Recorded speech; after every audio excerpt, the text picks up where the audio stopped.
Halo, assalamualaikum warahmatullahi wabarakatuh. Selamat siang ya, atau selamat sore ya buat teman-teman semuanya. Khususnya yang selalu menantikan video terbaru, updatean terbaru dari channel Solusi Hutang.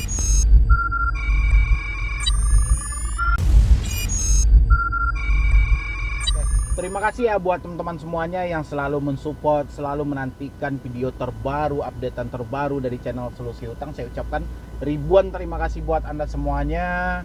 Pokoknya hampir lebih 2 tahun Solusi Hutang ada di YouTube, dan sampai detik ini Anda masih tetap mensupport channel ini terus berkembang. Itu alhamdulillah banget, itu berkat dari Anda semuanya. Mungkin Anda merasa terbantu dengan adanya channel ini, dan saya berharap kedepannya channel ini makin berkembang lagi dan bisa memotivasi lebih banyak lagi dan lebih banyak lagi orang supaya tidak ketakutan ketika menghadapi debt collector pinjol. Ya. Oke, jadi seperti judul video kita hari ini, pinjol sebar data kepada debitur yang gagal bayar, itu kenapa ya? Ya. Ini banyak loh pertanyaan, dan bahkan di hari kedua di tahun 2021 saya masih menemukan pertanyaan itu. Kenapa ya Bang pinjol selalu menyebarkan data? Kenapa mereka tidak langsung mendatangi kita aja? Kenapa mereka tidak menelpon ke kita aja dan datangi kita? Apa alasan yang sebenarnya? Kan ini menimbulkan suatu pertanyaan gitu loh, yang biasanya Anda berjumpa dengan pinjaman yang bank-bank lokal seperti BRI, BNI, BCA dan lain sebagainya. Kalau kita telat bayar lebih dari waktu yang dijanjikan, itu kita akan dikunjungi ke rumah. Tapi ini beda gitu loh. Dengan pinjol, data malah disebar ketika kita gagal bayar, bukan kita dikunjungi. Ini kenapa gitu loh? Ya. Ini pertanyaan yang terus bergulir di hari kedua tahun 2021. Ya, dan ini yang mau saya bahas hari ini. Tapi sebelum saya lanjutkan untuk bahas video ini, bagi teman-teman semuanya yang belum support channel ini, silahkan disupport dulu. Semoga channel ini makin berkembang lagi, saya makin semangat lagi memberikan solusi dan motivasi buat Anda semuanya.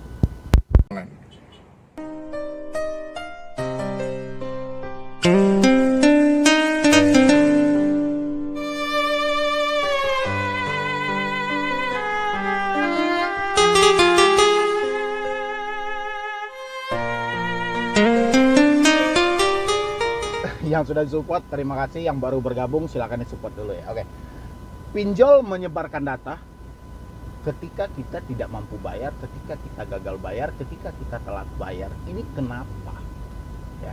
Pertanyaan besar gitu loh. Kalau kemarin saya update video, kenapa harus ada debt collector di setiap pinjol, bank, leasing? Kenapa harus ada debt collector? Itu video yang hari kemarin, hari pertama di tahun 2021. Hari kedua hari ini adalah pinjol menyebarkan data kepada orang yang gagal bayar, telat bayar. Ini kenapa? Kenapa tidak dikunjungi ke rumah? Ya, kan itu lengkap datanya. Data yang dikirim ke orang sekitar kan juga lengkap. Contoh, pinjol mengirimkan data kita, sampaikan kepada ini atas nama ini berdasarkan KTP ini, tolong bayar hutangnya di aplikasi kami, dia telah membawa kabur uang perusahaan kami. Itu ucapan yang beku banget. Hampir 2 tahun lebih saya di YouTube, itu saya selalu melihat ancaman yang seperti itu. Ya, kalau enggak, sampaikan kepada maling ini, sampaikan kepada penipu ini, bayar hutangnya di aplikasi kami, mereka telah melarikan uang kami. Ya, ini juga banyak gitu. Tapi kenapa? Pertanyaannya kan kenapa? Kenapa data harus disebarkan? Kenapa mereka tidak mengunjungi kita aja langsung ke rumah? Kenapa mereka tidak mendatangi kita ke kantor? Ya, kenapa harus ke orang sekitar? Kenapa foto kita harus disebar? Kenapa KTP harus disebar? Ini Anda harus paham dulu ini. Ya, jadi saya beri ini logikanya gitu loh. Ini melambangkan bahwa pinjaman online tidak mampu mengunjungi Anda, apalagi Anda yang berada di daerah. Itu mereka tidak mampu untuk menjangkau. Sehingga tujuan awal mereka untuk meminta izin akses kontak ini adalah untuk menyebarkan data ini. Jadi kekuatan mereka yang sebenarnya itu berada di orang sekitar Anda. Ya. Anda pernah dengar nggak? Dulu saya pernah bikin video tentang pihak ketiga yang disebut oleh debt collector pinjol ilegal. Pihak ketiga itu orang sekitar Anda gitu loh. Ya, orang-orang yang diambil dari nomor kontak Anda, tujuannya untuk apa? Untuk menagih. Ya. Jadi itu yang disebut dengan pihak ketiga. pihak ketiga gitu loh yang akan datang ke rumah. Ya. Itu kalau Anda lihat lagi koleksi video saya pernah bahas itu tentang pihak ketiga itu. Jadi Anda pihak ketiga yang Anda bayangkan adalah sosok debt collector yang sangat seram, yang sangat sangar banget, yang datang ke tempat Anda, datang ke rumah Anda, habis itu mencaci maki, menghina Anda segala macam. Itu yang Anda bayangkan, padahal tidak gitu loh. Mereka akan lahirkan pihak ketiga itu dari nomor-nomor kontak Anda, dari orang-orang sekitar Anda, khususnya orang-orang yang akan kepo dengan hidup Anda, orang-orang yang jauh hari sebelumnya sudah bermasalah juga dengan hidup Anda. Mereka akan lahirkan dari situ. Ya. Dan kita balik lagi, kenapa pinjol harus selalu menyebarkan data? Dasar dari kekuatan pinjol sendiri adalah sebar data. Untuk mereka meraih kembali untung itu, memeras kembali untung itu dengan cara mengancam Anda. Pengancaman itu ya sesaat dengan menyebarkan data. Ketika data disebar, orang-orang pasti sesaat akan merasa malu banget. Ya.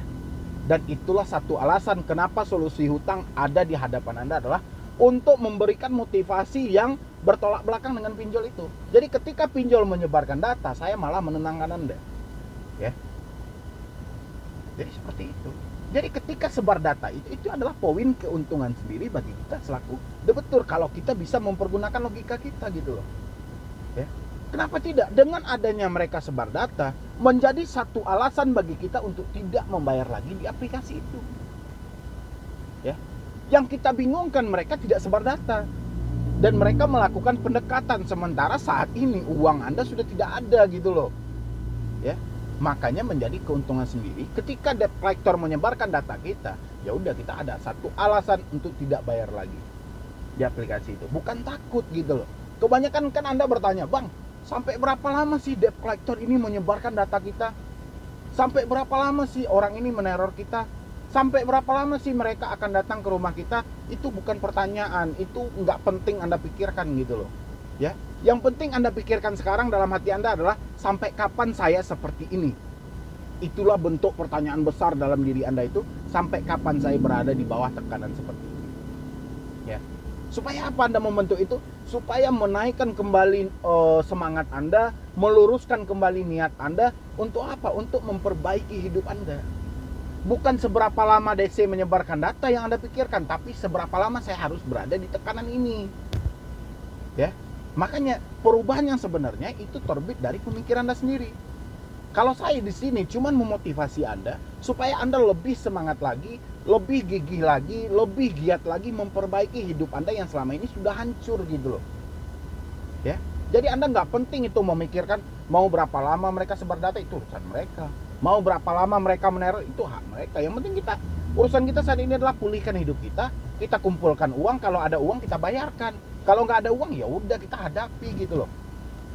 Ya. Jadi karena adanya sebar data dari debt collector, karena ada sebar data dari pinjol, itu menandakan bahwa mereka tidak akan mengunjungi kita. Ya. Itu menandakan bahwa mereka tidak mampu menjumpai kita ke rumah. Kalau nggak mungkin mereka nyebarkan data Anda.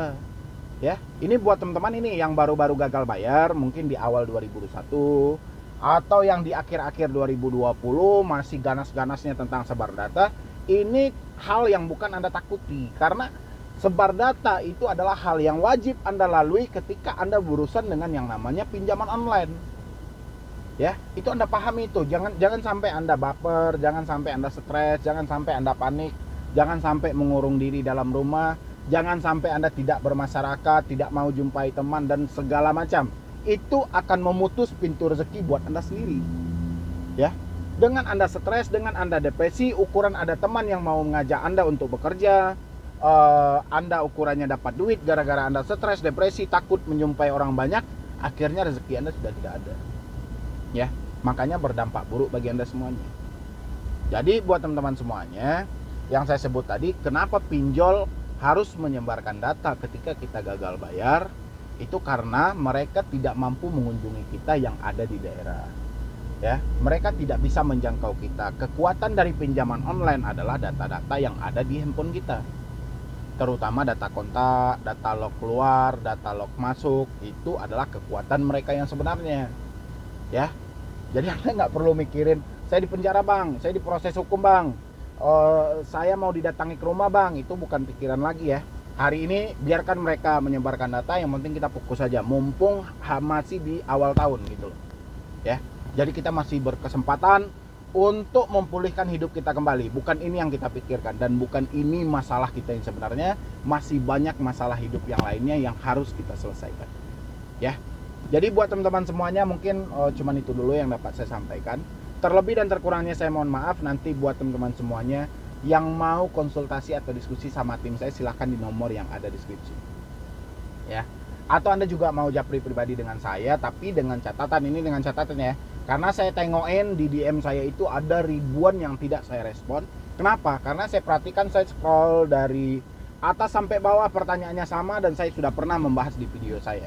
Tinggal Anda cek aja satu persatu gitu loh. Kalau enggak, itu sudah ada saya kelompok-kelompokkan di playlist di YouTube ini.